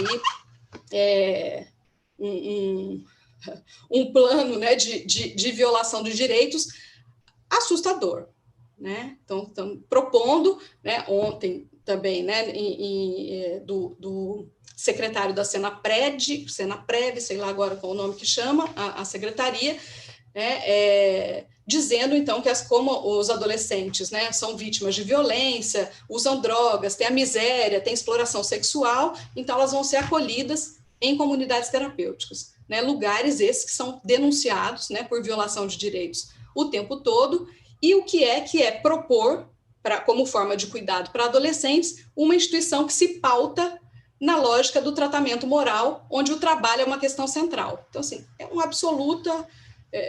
o ECA, que nunca foi implantado no nosso país, hoje está sendo queimado em praça pública, né?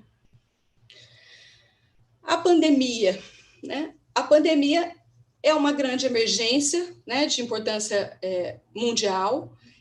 Dia 27, há 3 dias atrás, eu olhei, né, fui recuperar os números, 16 milhões de casos confirmados e 640 mil mortos no mundo, metade na região das Américas, né? E hoje no Brasil, mais de 2,5 milhões de casos confirmados, né, e mais de 87 mil mortos, com um destaque racial absoluto, né? 50% das mortes de pessoas negras. A pandemia, como Rossana já indicava, vai testar a resiliência do SUS no momento em que o SUS está absolutamente fragilizado, né? E com o agravamento de outros problemas endêmicos, né, no nosso país,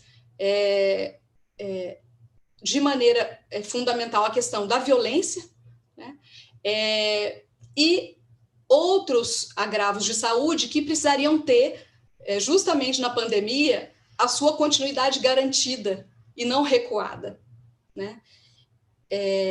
Então, entender a pandemia como uma emergência humanitária que vai repercutir sobremaneira nas questões psicossociais, a gente entender todo esse processo, né, já falado e apontado pela Rossana e Daniela, do luto sem rito, da restrição de circulação, do medo do futuro, né, do aumento da desigualdade e da falta de garantias de subsistência, de moradia, de alimentação e renda, né, que trazem a questão como uma questão absolutamente problemática no nosso país. E essas vivências, então, de sofrimento psíquico derivadas de todo esse contexto são mais preocupantes no caso de crianças e jovens, pessoas idosas, pessoas com deficiência, aquelas pessoas situadas em situação de conflito e crise. Nós vimos o aumento da letalidade, né, da morte por violência policial nas comunidades do Rio de Janeiro, né, profissionais de saúde e pessoas com acometimento de saúde mental pré-existentes. Então, já tínhamos, né, por epidemias anteriores, esse conhecimento de que as pessoas que vivem em situações de conflito, situação de miserabilidade e com transtornos, acometimento de saúde mental pré-existentes, seriam pessoas, né, a serem mais cuidadas e não menos cuidadas, né, não tendo o seu cuidado deixado de maneira secundária, como a gente acabou fazendo no Brasil, né? Então, cuida-se agora só do risco ao Covid, do tratamento ao Covid, e o resto fica tudo secundarizado. As agências internacionais têm apontado, né, a atenção psicossocial como um dos pilares de resposta para o enfrentamento das pandemias. Não é o que a gente vai assistir, né, no Brasil, onde a gente já assiste um projeto que é anti-Estado, né, é anti-SUS, uma rede, né, organizada para cuidado em saúde mental, e isso vai trazer para a gente, acho que alguns documentos vão trazer questões bastante fundamentais, e aí vou trazer o exemplo de um dos documentos do Comitê Permanente Interagências, que vai elencar que todos nós vamos ter uma repercussão psicossocial de alguma forma, vamos ter uma repercussão, né, psíquica da pandemia, mas de maneira absolutamente diferente, né? Então, metade da população, né, tendo aí sofrimentos gerados pela pandemia, mas com necessidades diferentes. Então, grande parte da população precisando ser informada com clareza para poder tomar suas medidas de segurança, né? Parte da população contar com iniciativas de solidariedade, com iniciativas humanitárias, né? parte da população lançando mão, né, de atendimento em saúde de maneira geral, né, com espaços de escuta, né, espaços de atendimento, com essa capilaridade, né, da atenção primária, no cuidado preventivo, né, e na identificação rápida, né, dos casos de contaminação para isolamento, e parte da população necessitando, então, de atendimento mais especializado, né, em saúde mental.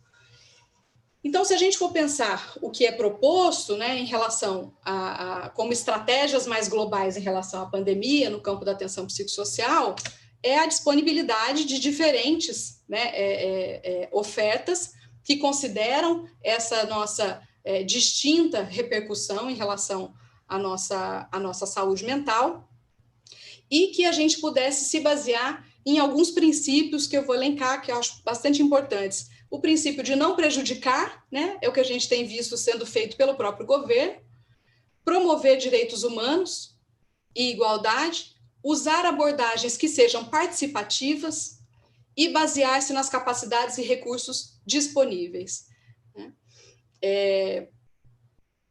A gente vai se deparar com a pandemia encarando velhos dilemas, né? Então, uma das perguntas que eu me fiz para preparar a fala era assim, como é que estava a RAPS e o SUS antes da pandemia?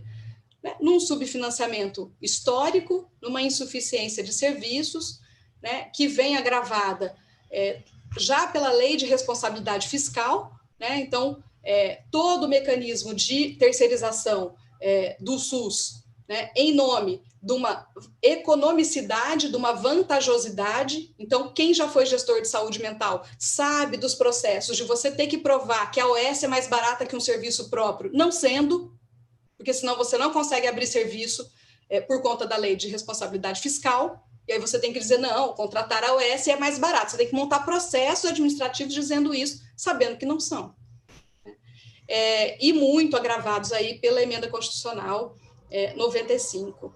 A gente tem uma absoluta falta de informação, tanto sobre financiamento quanto sobre implantação, né, dos serviços. A gente não tem mais mecanismos nas bases governamentais para buscar informações, elas estão todas alteradas e a gente não consegue acompanhar.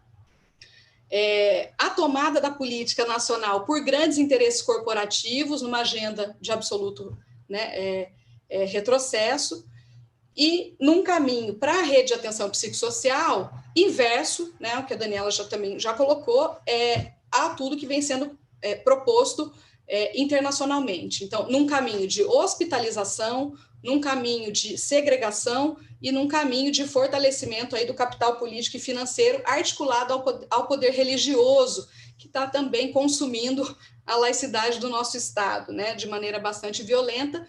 E nesse cenário, a mercadoria é a própria pessoa, né? Então, no campo de álcool e outras drogas, a gente vai ver essa disputa por número de vagas, né? E aí a gente já tem a história dos hospícios, que quanto mais vaga e vaga ocupada, né, melhor retorno financeiro.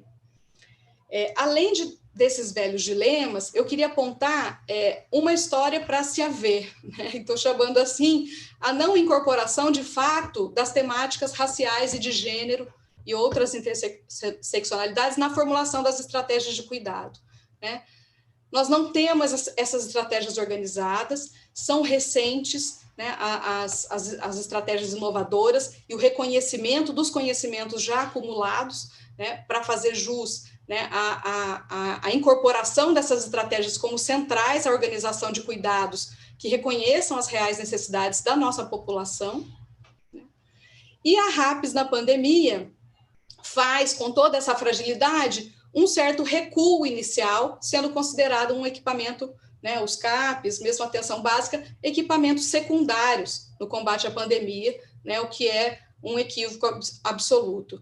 Né? Então, a gente assistiu a falta de equipamentos de proteção individual, né? Não havia distribuição nas redes, e aí foi tudo para hospitalar, e aí desabastece a rede toda, depois vai tudo para atenção básica e não fica para CAPs. Né?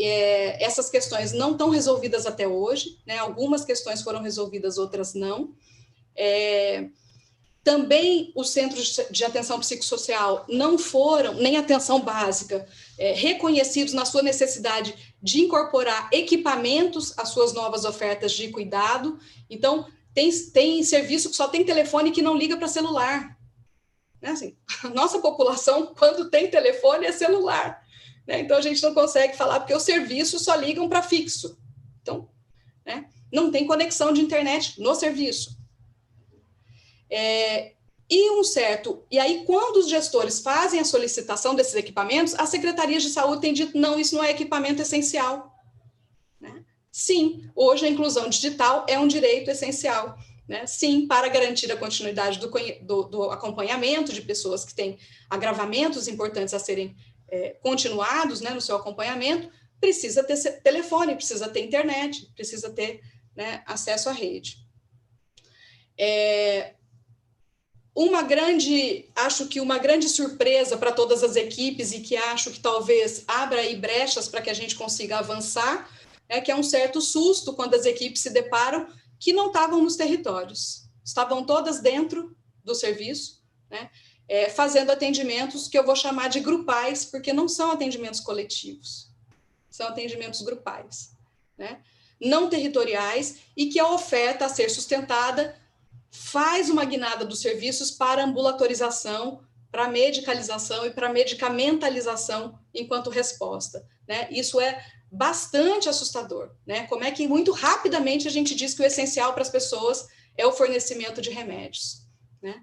Então, um outro agravamento que eu queria marcar da RAPS na pandemia, a falta de direção política local. Então, assim, não só não temos políticas nacionais que caminham em direção ao que a gente vinha construindo, né, de maneira mais progressista, como a gente tem uma ausência absoluta de políticas locais, municipais, que colocaram a RAPS com uma direção clara no enfrentamento da pandemia.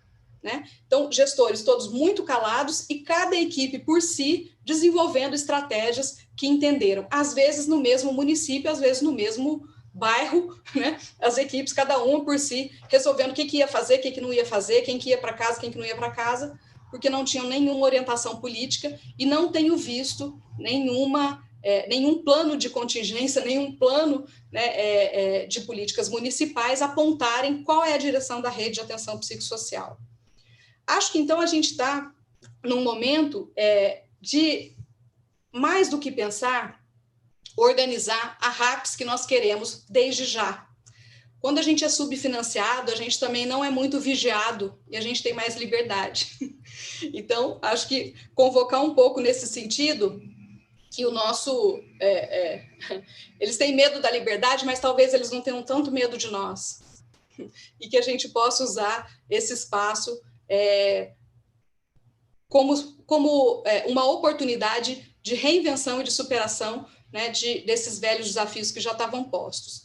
Então, acho que nesse sentido, uma questão essencial é uma visão crítica a quem serve a RAPS e a quem serve o SUS, né, com quase um subtítulo à paz que eu não quero seguir admitindo, né? Então, temos, sim, usuários, famílias, estudantes, trabalhadores, há quem use o SUS, mas há quem dependa do SUS.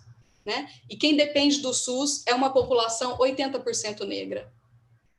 O nosso cuidado precisa considerar, né, efetivamente quem é a população que nós atendemos. Então, nós estamos falando de genocídio, nós estamos falando de violência racial e de gênero, que pioraram muito no cenário da pandemia e que dificulta, inclusive, os processos de prevenção, porque para quem morre de tiro, de fome, de miséria, a chegada do Covid entra na fila. Né? Como é que eu vou dizer de prevenção para as pessoas que estão ali com a vida insegura para o dia de amanhã, né? Por morrer de violência do próprio Estado? Uma outra questão que acho que vale a pena que a gente possa repensar, né? A diferença de valor e uso e de necessidade das pessoas. Me lembro muito, Rossana, disso pelo Gastão e por você, né? Os nossos saberes têm um valor de uso, né? A gente entende que o nosso conhecimento tem um valor de uso, mas acessar o nosso conhecimento, acessar o nosso serviço, não é igual a responder às necessidades das pessoas. E há uma grande confusão nisso, né? Então, que a gente possa ler de fato, ouvir as pessoas e se aproximar da realidade para que a gente possa organizar o nosso conhecimento de modo a dialogar com as necessidades concretas das pessoas e não confundir, né, o acesso a procedimentos, a práticas, a profissionais, a resposta de algumas necessidades, né? Digo isso quando a gente vai, por exemplo, estruturar e dizer, nós vamos ter um boom de transtorno psiquiátrico, então agora a gente precisa ofertar psicólogo, agora a gente precisa ofertar psicoterapia. Tudo isso tem valor de uso. Eu me lembro quando a gente teve aquela tragédia na Boate Kiss, né, no Rio Grande do Sul, quando a gente foi, como Ministério da Saúde, né, ajudar na organização do cuidado às famílias ali naquele momento, tinha um grupo de psiquiatras tentando propor medicamento atípico para transtorno de estresse pós-traumático. Sim. Ok, tem valor de uso, mas nós estamos falando de uma tragédia humanitária, nós estamos falando de gente que precisa de ternura, de gente que precisa ser ouvido, de ser acolhido, precisa poder viver luto, né? Nós estamos dizendo de coisas muito mais simples, muito mais humanas e muito mais baratas, inclusive, em termos de financiamento público.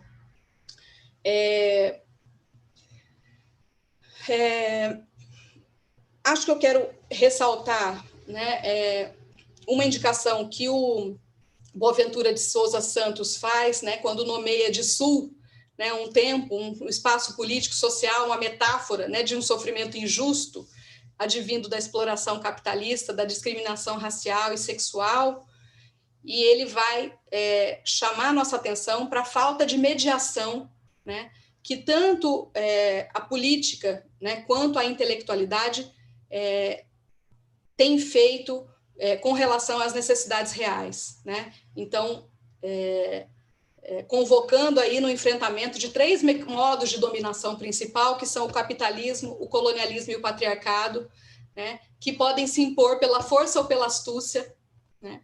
E acho que nós está na hora de que a gente olhe para isso como né, como elementos centrais de organização das nossas práticas.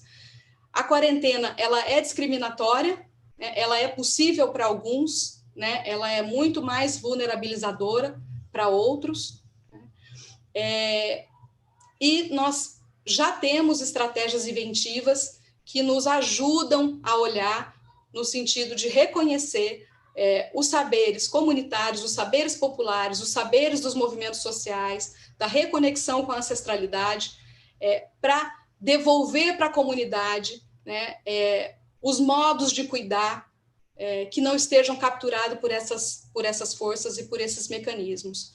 E aí queria dar alguns exemplos, né, os projetos de aquilombamento dos CAPs, né, na Brasilândia, em São Paulo, CAPs, Grajaú e Cangaíba, em São Paulo, que foram para o território, porque não atendem uma população que tem celular e que possa ser atendida de outro modo, se não presencialmente, foram para o território com medidas de biossegurança, batalhar pelo acesso à água, né? Como Rossana disse, como é que a gente vai pensar em prevenção para as pessoas que não têm acesso à água, né? E os relatos são belíssimos de uma atenção psicossocial que não é discursiva, né, que se materializa no acesso a direitos e que, quando se materializa no acesso a direitos, faz, de fato, uma conexão com a população que atende, né, que se vê concretamente recebendo um outro valor, né, uma outra atenção, e que pode ali se posicionar de uma outra forma também, com relações também mais solidárias, também mais afetivas, né, e transformadoras.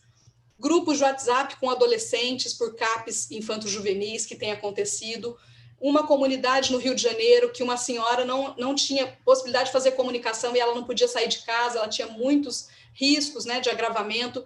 Eles conseguiram fazer comunicação com essa senhora através de uma rádio comunitária que ela conseguiu ouvir da casa dela. Então, os trabalhadores irem até a rádio para falar com ela, e lá ela conseguia ouvir o que eles tinham para dizer. Acolhimento de CAPs de usuários graves com Covid, né, o que é uma pessoa com um sofrimento psicótico, viver a questão da Covid, né, perder os seus familiares por Covid, e tem CAPs fazendo o atendimento, o isolamento no seu próprio serviço, entendendo esse serviço como um interlocutor prioritário para garantir esse cuidado a essa população. Equipes de saúde mental da atenção básica atendendo profissionais, né, da saúde pública reconhecendo o sofrimento psíquico nesse momento para os profissionais de saúde, e algumas iniciativas de atividades extensionistas universitárias, colocando aí essa responsabilidade da universidade de construir respostas junto da população. E aí, queria finalizar contando aqui com a contribuição do meu amigo Emiliano de Camargo Davi, que nos convoca a um processo de aquilombamento, né? E que vai dizer que aquilombar-se, enquanto princípio, é resistir em busca libertária, abolicionista e antirracista, valorizando os aspectos territoriais e culturais da população que predominantemente tem sido vitimada à lógica manicomial, a população negra. Essa é a vítima diuturna de um Estado que busca lhe fazer anônima, indigente, presa, morta e, acima de tudo, medicalizada. Aquilombar-se é sobre agir politicamente de modo equitativo e singular, uma vez que a população negra é a maioria nesse país e maciçamente usuária do SUS. Obrigada. Muito obrigado, Luciana. Gostei muito da lembrança do Emiliano, grande Emiliano, uma frase muito bonita.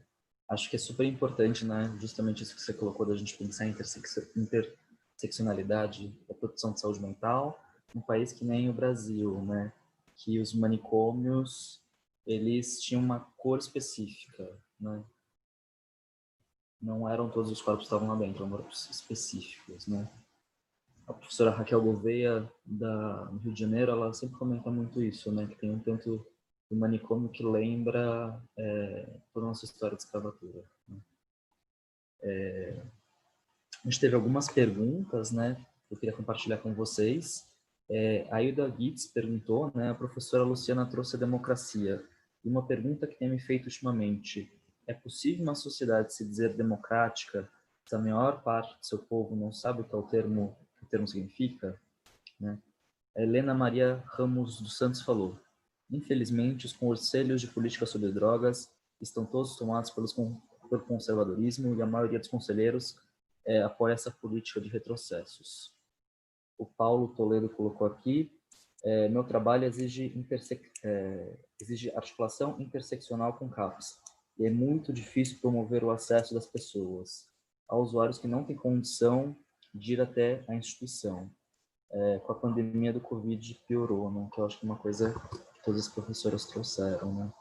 Eu separei um relato, acho que também só disso, de um trabalho muito interessante que o pessoal da Associação Nacional de Pós-Graduando em Ciências Sociais tem feito, ANPOX. Postei no chat de uma entrevista que eles fizeram com um trabalhador da rede de saúde mental, aqui de Campinas, o Ed Carlos, né? Ele conta um pouco de como é que o CAPS dele tem se transformado, né? E acho que é um relato bastante interessante que vai muito em direção do que as professoras foram colocando, né? A Natália Rocha de Siqueira colocou: renovação das receitas e redução de carga horária de alguns profissionais é a realidade dos CAPs, apesar do número de do aumento da demanda decorrente da pandemia. Essas foram, acho que, algumas colocações, né? Eu também queria devolver a palavra para as professoras, mas também aproveito para fazer uma pergunta, né? Porque acho que uma coisa que vocês foram colocando, a Luciana colocou, né? Parece que se a gente não se organizar desde já, essa situação que pode acontecer, né? De uma crise econômica, produzir sofrimento psíquico, isso poder ser patologizado, né? De alguma maneira, a gente achar que as pessoas estarem com medo de morrer porque tem um vírus é uma questão de saúde mental, como se fosse uma patologia, não uma reação normal, uma situação, né, muito surreal, né? Eu tenho gostado muito de um comentário que uma professora britânica tem feito, a Lucy Johnston, que ela tem trabalhado com um modelo de poder, medo e ameaça para pensar jeitos de saúde mental para além dos diagnósticos tradicionais. Ela falou: olha, é uma questão de saúde mental que a gente precisa ver que, assim, as pessoas estão tendo reações normais de medo, de ansiedade frente a um evento catastrófico, né, de uma crise econômica muito grave. Então tem um grande risco disso acabar sendo patologizado, a gente, que nem a Rosana comentou, ter como primeira oferta medicamentos, né, os tratamentos mais tradicionais, né? Parece que o braço do poder se fortalece nesse momento. Eu fico pensando, o que será que a gente pode propor, né, bem nessa linha de tem coisas que podemos fazer para pensar uma política de saúde mental nesse momento, né, macro, micro, Porque eu fico com muito medo de que, se a gente não ocupar esses espaços, a comunidade terapêutica vai ocupar. O manicômio vai ocupar, né? Se a esquerda progressista, se os progressistas não ocuparem esse espaço, os conservadores vão ter uma falta, né? Vão ter um espaço. Eu queria muito escutar vocês, o que vocês também pensam a respeito disso. O André, eu acho que assim, as nossas salas foram bastante sinérgicas no sentido de apontar algumas questões que, se eu tivesse que resumir, eu diria assim: nós temos que, de uma certa forma, voltar para nossos princípios, mas enfrentando nossos problemas atuais. Eu acho que tantos exemplos que a Lu deu agora, quantas questões que a Daniela colocou, quantos exemplos que eu coloquei. Então, assim, o que eu tentei enfatizar um pouco é qual é o papel, vamos dizer assim, que a cada um de nós que está inserido numa rede cabe, porque quando são os próprios trabalhadores do CAPES os que se resignam a que o trabalho deles na pandemia vai ser renovação de receita, eles estão, de uma certa forma, desistindo, recuando, né, de uma função, né, e de uma longa história e investimento na atenção psicossocial que a gente fez. Então, eu acho que se trata disso, né? E se trata disso, queria concordar com a Luciana, assim, aproveitando as frestas, né? As bobeiras que eles dão, mas insistindo em algo que eu falei no começo, sem cair na ideia do heroísmo. Sem cair na ideia do heroísmo, né? Porque aqui eu tenho visto CAPs que acolheram Covid positivo e infectaram todos os trabalhadores, porque não tinha EPI necessário. Então, não dá para ser herói, né? Nós queremos nossos trabalhadores vivos, provocando, cuidando, isso que eu disse assim, com um gesto. Então, eu acho que nós precisamos, por isso que eu estava apelando a essa questão da cultura, né? E de não deixar que eles não transformem no que eles são. Porque há um efeito na subjetividade coletiva desse governo nefasto que a gente tem, que é produzir em nós sensação de impotência, ou de inutilidade, ou de pensar que cada pequeno gesto nosso é inútil, inócuo, e não é verdade, né? Acho que os exemplos que a Lu dá no final mostram que não é verdade. Então, por isso que eu dizia, tem que ser um jeito singelo, mas tem que ser um jeito próximo, temos que estar disponíveis, né? Temos que estar ali onde o povo está, como diria a música. E isso que nós podemos fazer, porque é assim que as pessoas vão conseguir entender por que a gente defende uma saúde pública, por que a gente defende uma educação pública, por que a gente defende financiamento para a ciência nacional, né? Eu acho que é isso que a gente tem que fazer. Queria agradecer muito de novo o convite, né? E a oportunidade de estarmos juntos essa noite.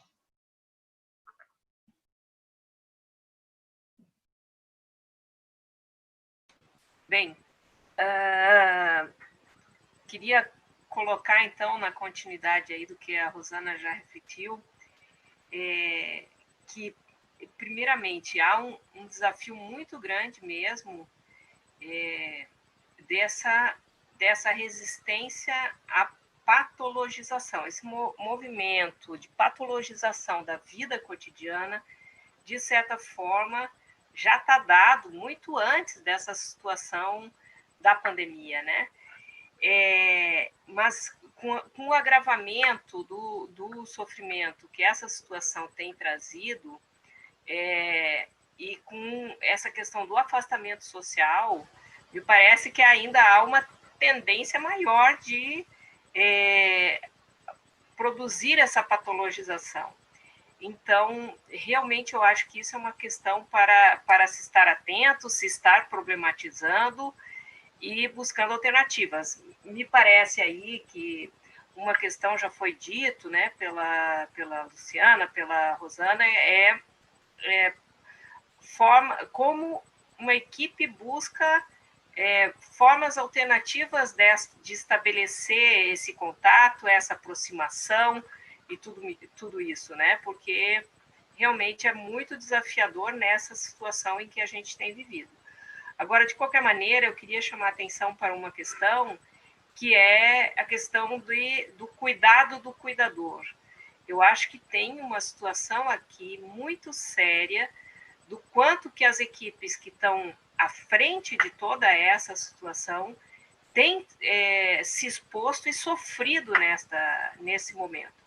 Sofrido por várias razões, né? Primeiro, por verem todo o desmonte da política, isso já produz sofrimento, né, e dá um pouco essa sensação de incapacidade, de inoperância, né, mas também sofrendo porque estão numa situação de risco e também enfrentando muita situação de agravamento de sintomas, tudo isso sem ter um respaldo, etc. Então, acho que a gente tem que pensar uma forma até de acolhimento coletivo a esses trabalhadores, né? A gente tem que pensar em estratégias, porque realmente a situação está muito forte e tem toda a questão da própria exposição ao vírus, mas também a todo o sofrimento que o cuidador tem por toda essa situação que já descrevi, né? Então, acho que é buscar alternativas, né?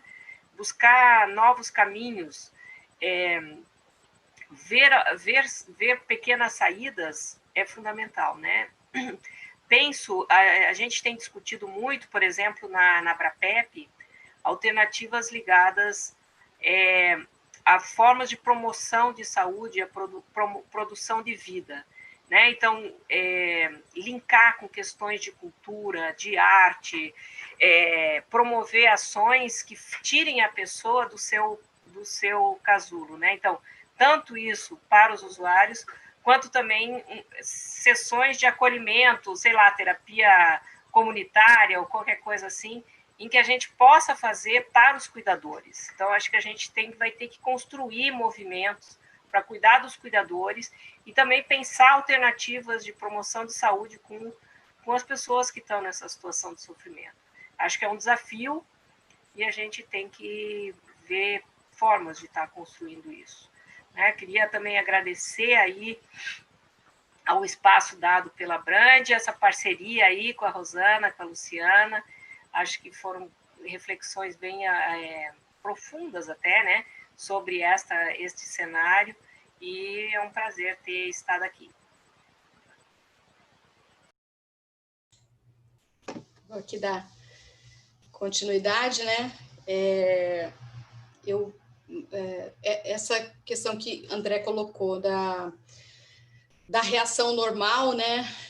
Me parece, André, que é um dos velhos desafios que se renova, que acho que Rosana também falava, nessa relação entre a atenção básica e o cuidado nos CAPs, né? O saber especializado, né?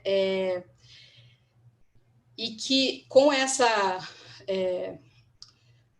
amplitude do impacto da pandemia, né, para toda a população de maneira mais global, a gente precisa ter uma construção de que as ofertas e as estratégias sejam claramente colocadas. E nós vamos ter que pensar quem são os parceiros para fazer isso, que não as gestões nesse momento, né? Porque eu acredito muito, né, que a maior proteção para o trabalhador nesse sentido é se ver em um lugar de participação, de reconhecimento, tendo seu direito garantido, né? Porque ele está ali para manter uma certa responsabilidade na continuidade do cuidado em saúde, né? E aí, em vários documentos, você vai ver uma certa preocupação de quem são os parceiros dos trabalhadores para garantir os seus direitos, né?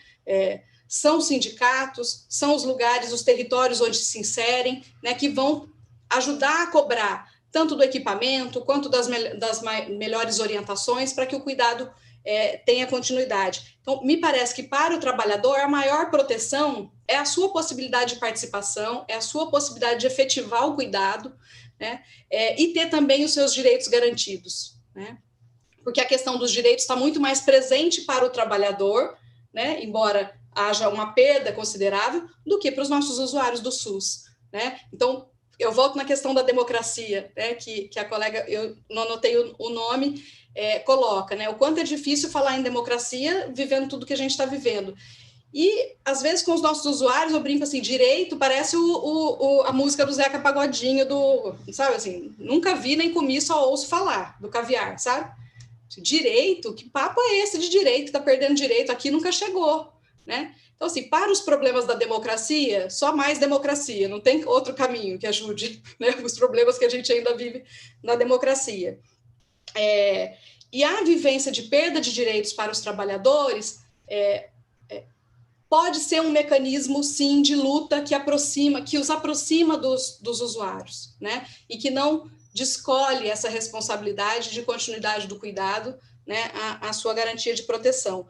Então, todas as repercussões psicossociais, elas merecem ser cuidadas, mas elas podem ser cuidadas com estratégias diferentes.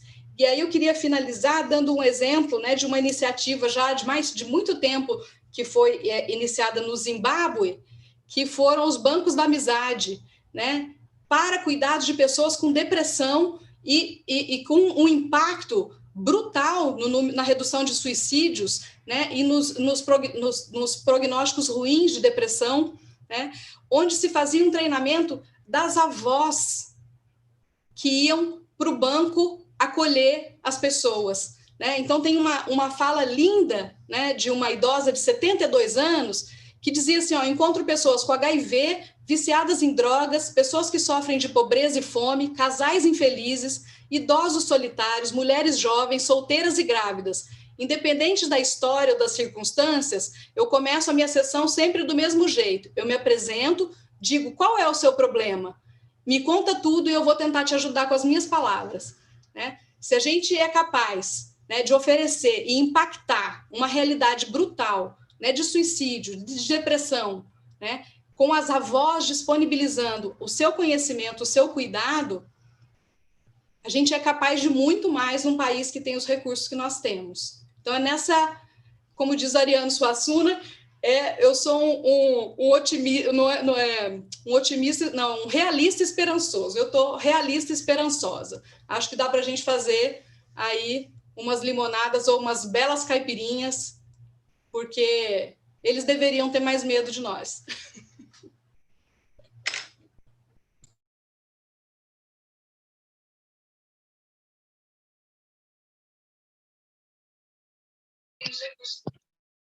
Alô?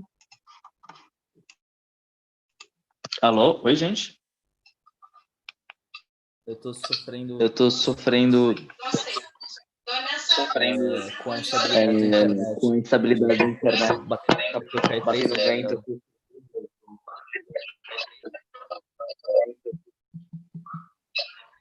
Agora você vai nos confundir, que nós estamos ouvindo vozes e estamos te vendo duas vezes.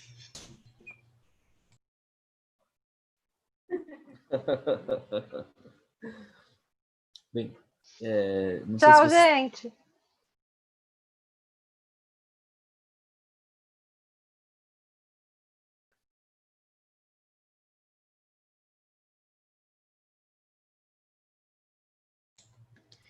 Acho que o André está com problema lá na conexão, né?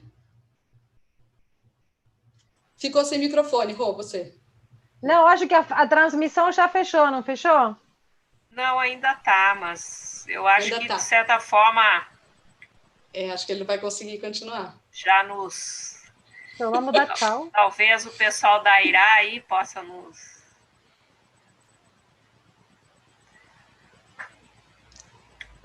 Sobrou para você. Orientar.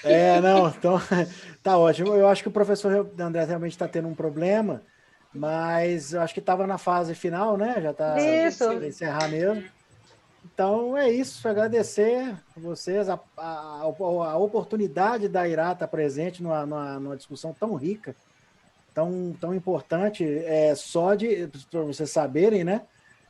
Deu um pico de 89 participantes simultaneamente e mais de 300 compartilhamentos do vídeo.